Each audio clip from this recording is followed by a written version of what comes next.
Quelques éléments de réflexion pour la relocalisation et la réindustrialisation de molécules et de médicaments au niveau français.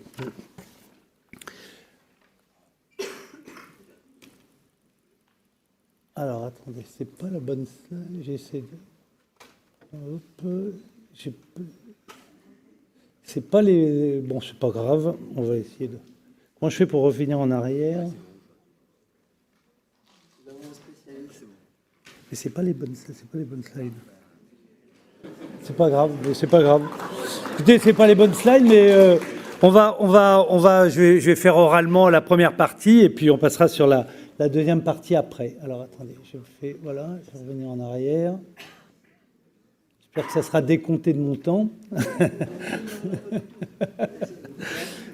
Alors, la crise du Covid, elle a accéléré la demande en médicaments. Elle a fait prendre conscience d'un certain nombre de points sur la vulnérabilité qu'on avait, et Mme Belleville l'a bien expliqué, une vulnérabilité structurelle des chaînes d'approvisionnement qui s'était créée depuis une vingtaine d'années.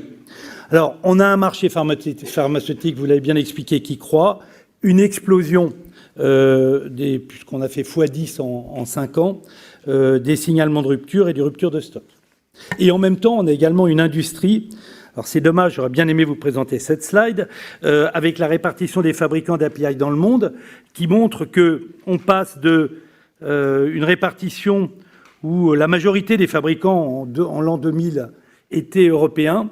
Ces gens fabriquaient les princeps pour un certain nombre de laboratoires pharmaceutiques mondiaux, à en 2020, une répartition où 60% des fabricants de principes actifs sont maintenant en Asie, avec plus de 400 fabricants, et 33% seulement en Europe, avec une croissance en Europe qui est d'ailleurs due au fait que la plupart des laboratoires pharmaceutiques se sont débarrassés de la fabrication de leurs principes actifs et que ce sont devenus des sociétés indépendantes et qui ne fabriquent maintenant plus que des médicaments, des principes actifs.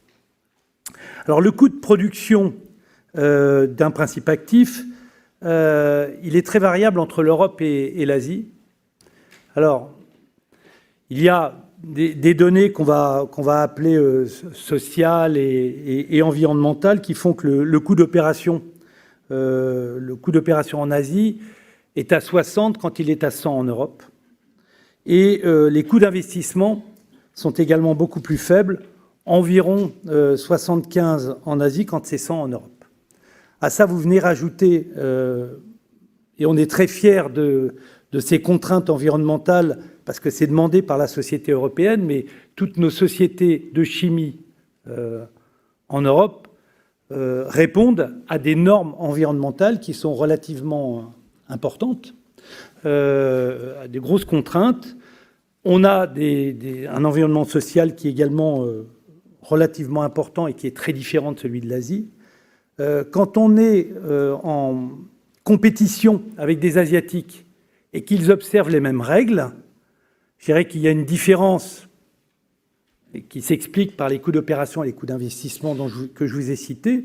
Mais quand les mêmes contraintes ne s'appliquent pas, et c'est souvent le cas, la Chine revient dans ce domaine-là avec un certain nombre de contraintes environnementales avec le plan Blue Sky, mais l'Inde n'a pas du tout de contraintes environnementales, par exemple.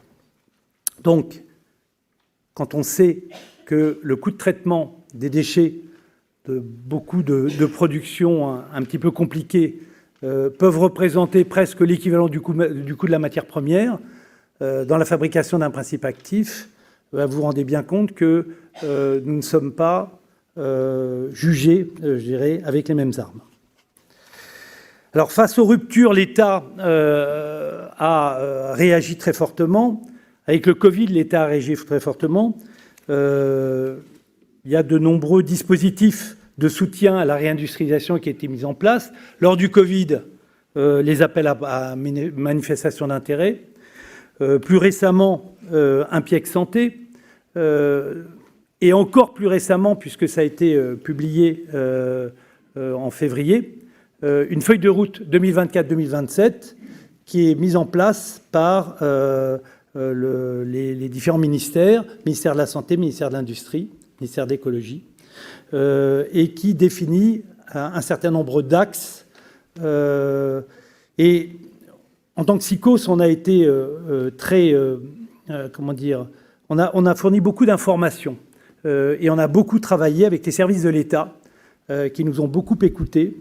Et on est très fiers de ce qu'on a fait je dirais, parce qu'on a été assez précurseurs. Ce qui s'est passé au niveau français, fin 2022, début 2023, comme l'a expliqué Madame Belleville, c'est que les services de l'État ont fait appel à un certain nombre de sociétés savantes pour définir les molécules, on pourrait appeler ça essentielles, avec fragilité industrielle. Pas confondre avec les MITM, par exemple. C'était très important. Pourquoi? Parce que nous, en tant que fabricants de principes actifs, on est complètement aveugle sur la demande et sur, je dirais même, les difficultés que peuvent avoir certains de nos clients à s'approvisionner en tel ou tel principe actif. Donc, travailler sur un certain nombre de principes actifs, c'était avant tout pour nous, il était extrêmement essentiel de se focaliser sur un nombre plus réduit de molécules. Et ces molécules donc, ont été, je dirais, définies fin 2022. En ça, la France a été très précurseur puisque l'Europe a fini par faire la même chose, mais le 12 décembre 2023.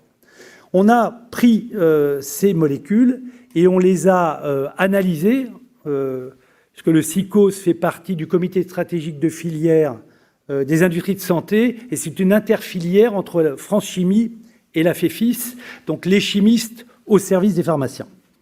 On a donc analysé un certain nombre de ces molécules pour savoir où était la raison de la vulnérabilité et on a essayé d'établir quels étaient les différents critères ou les différents éléments qui permettaient de la liste des critères de vulnérabilité. Alors, et on en a défini 7.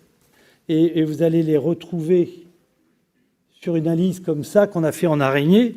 Donc, sur ces critères de vulnérabilité, on a des critères d'approvisionnement en intrants qui sont pour des molécules non fabriquées en Europe et qui font souvent face à des approvisionnements fragiles. Alors, il y a une chose qui est claire dans les ruptures, c'est pas toujours du fait du principe actif, mais quand le principe actif n'est pas fabriqué en Europe, ça entraîne des ruptures.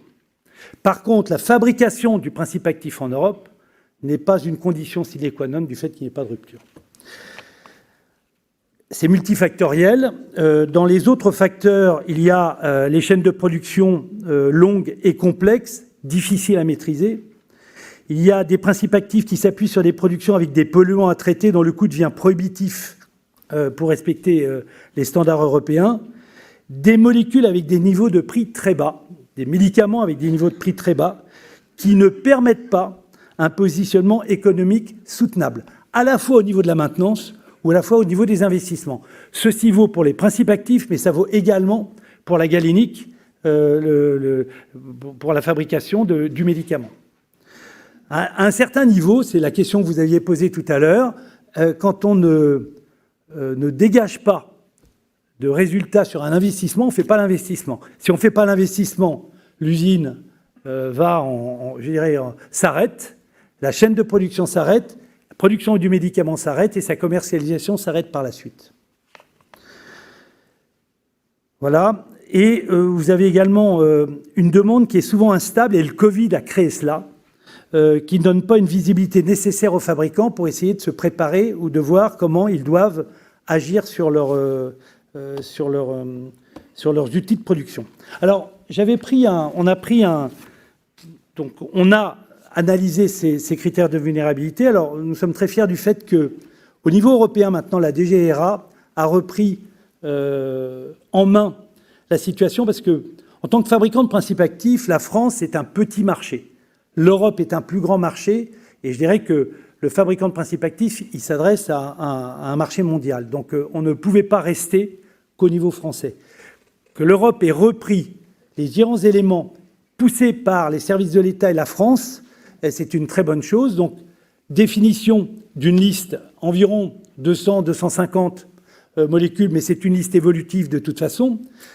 Et actuellement, le Critical Medicine Act, qui est une alliance qui va permettre à l'Europe d'analyser le pourquoi des ruptures ou de la vulnérabilité des chaînes, et je dirais sur les fonds baptismaux, est en train de se lancer. Et c'est extrêmement important, on en attend beaucoup de choses.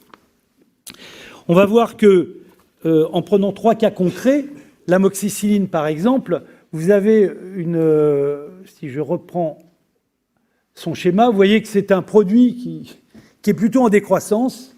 L'évolution des ventes est plutôt en décroissance. Vous avez 2 fabricants identifiés au niveau de l'Europe. Un point clé, c'est beaucoup d'intermédiaires qui sont fabriqués en Asie. Et quand on définit la vulnérabilité sur ce produit, qui a fait l'objet de nombreuses ruptures, vous apercevez que vous avez une forte vulnérabilité, bon, évidemment sur les ruptures, sur le prix, parce que c'est un prix très bas, avec une pression très forte sur le prix à la baisse, à la fois parce que c'est un médicament à fort volume et à forte intensité, et que je dirais les pays essaient également de réduire l'abus d'antibiotiques. Vous avez des critères HSE qui sont extrêmement importants, avec un coût et des contraintes qualité environnementale importantes, et vous avez des approvisionnements en intrants, avec notamment 2 intrants clés, et qui peuvent poser des difficultés. Et là aussi, il faut être capable de soutenir les intrants. Dans la fabrication d'un médicament, vous avez des matières premières, vous avez, c'était dans ma présentation, mais je suis obligé de faire, vous avez les intermédiaires clés, vous avez ensuite les principes actifs. Ces principes actifs sont mélangés à des excipients, qui sont également une part importante, et vous avez ensuite la galénique qui permet de créer le médicament. Tout est multifactoriel au niveau de la fabrication des excipients, au niveau de la fabrication des intermédiaires, au niveau de la fabrication du principe actif, et bien sûr, tout ça varie. Dans le cas de l'amoxicilline, les nombreuses ruptures qui ont eu lieu, notamment au niveau pédiatrique, étaient dues au fait qu'il fallait investir dans des chaînes de fabrication pédiatriques, ce que les acteurs ne voulaient pas faire compte tenu du prix du médicament. J'y vais. Attendez, où je suis? Oui, il est 17, je dois aller jusqu'à 25, hein, j'ai encore 7 minutes. Voilà. Ouais, mais j'ai 20 minutes et j'essaie de tenir mes 20 minutes. Alors, le propofol est un produit, alors je vais aller plus vite. Donc, le propofol est un produit sur lequel les analyses qui ont été faites montrent qu'il y a une offre européenne, mais qui est très inférieure à la demande, qu'elle est très fragmentée, que la présence industrielle n'est pas suffisante, que le prix est également très bas et que la production, du coup, est faible et ne répond pas toujours à la demande parce que les acteurs préfèrent d'autres productions sur leurs usines, puisque nos usines sont en général multiproduits. Dans le cas d'un corticostéroïde, il y a eu de nombreuses ruptures sur les corticostéroïdes. Vous avez de nombreux fabricants, encore que peu seulement fabriquent sur les chaînes amont des intermédiaires ou des matières premières clés. Beaucoup n'achètent que les bases en Chine et ne font que les sels au niveau européen. Le prix des autres pays hors Europe sont beaucoup plus élevés qu'en Europe. Et surtout, ce qui fait la grande difficulté et ce qui a créé ces ruptures, c'est que la chaîne de fabrication, et c'est pour ça que j'avais pris cet exemple, est extrêmement longue. Il y a plus de 20 étapes de fabrication et il faut 18 à 24 mois pour fabriquer un corticostéroïde. Alors, les leviers, on va passer tout ça. Voilà, les messages clés. Donc, la réindustrialisation ne peut se faire que sur un périmètre défini, d'où cette importance majeure qu'il y avait à définir une liste de médicaments.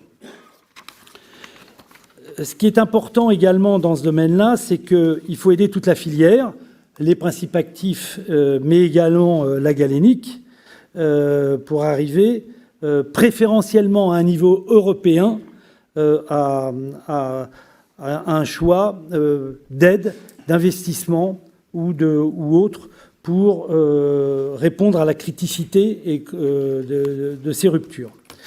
Il faut une symétrie des politiques publiques, c'est-à-dire qu'il faut sécuriser bien sûr l'offre Et là, je dirais qu'on a été très aidé par les instances pour aide à l'investissement.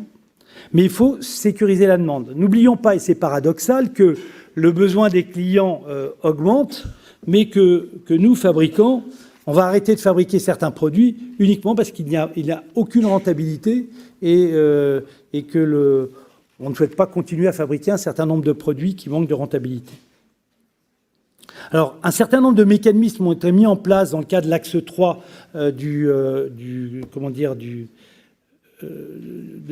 gouvernement qui introduit pour les MITM un certain nombre de contraintes. On ne peut plus arrêter de fabriquer ou de commercialiser certains produits d'intérêt thérapeutique majeur sans un certain nombre de critères, mais toujours est-il que les acteurs se désintéressent d'un certain nombre de produits qui sont majoritairement maintenant fabriqués en Chine. La prise en compte des critères environnementaux et sociaux est fondamentale.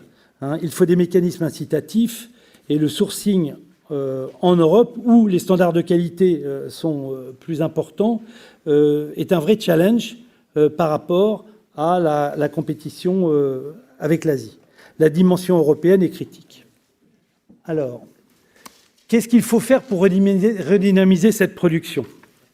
Il faut consolider et sécuriser en établissant ces listes, en lançant des appels à projets pour la relocalisation des intermédiaires et des principes actifs. Il faut renforcer la filière avec un soutien à l'innovation sur des procédés propres et innovants.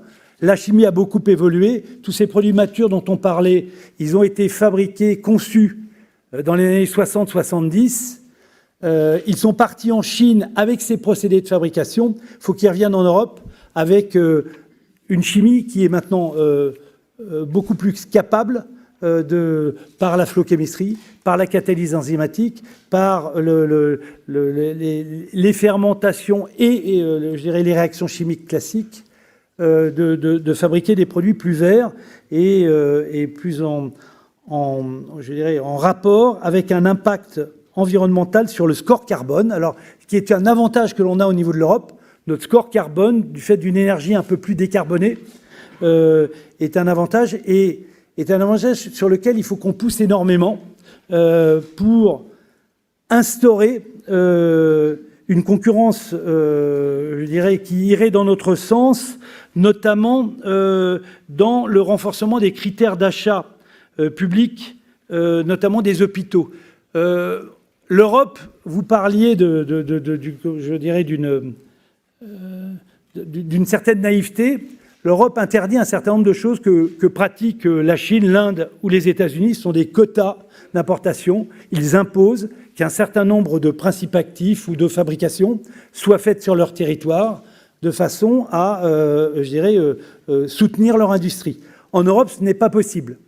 Au moins, avec ces bilans carbone, essayons de renforcer des critères, notamment dans les critères d'achat public, pour promouvoir une production locale et courte.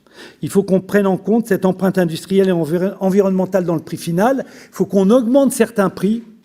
Et n'oublions pas que quand on augmente les prix, il faut que tous les acteurs en amont, et pas un seul, en soient bénéficiaires. Et puis enfin, je pense que, comme le font les États-Unis, il faut qu'on arrive à inscrire l'origine de la production, d'où vient le principe actif, d'où vient l'excipient, sur la boîte du médicament. Je pense que on le fait pour une chaise qu'on achète dans une boutique. Je ne vois pas pourquoi, dans le cadre du médicament, on n'expliquerait pas d'où vient ces différents composants, où il a été fait, et ça permettrait également de lier ce point au score carbone. Voilà, merci pour votre attention.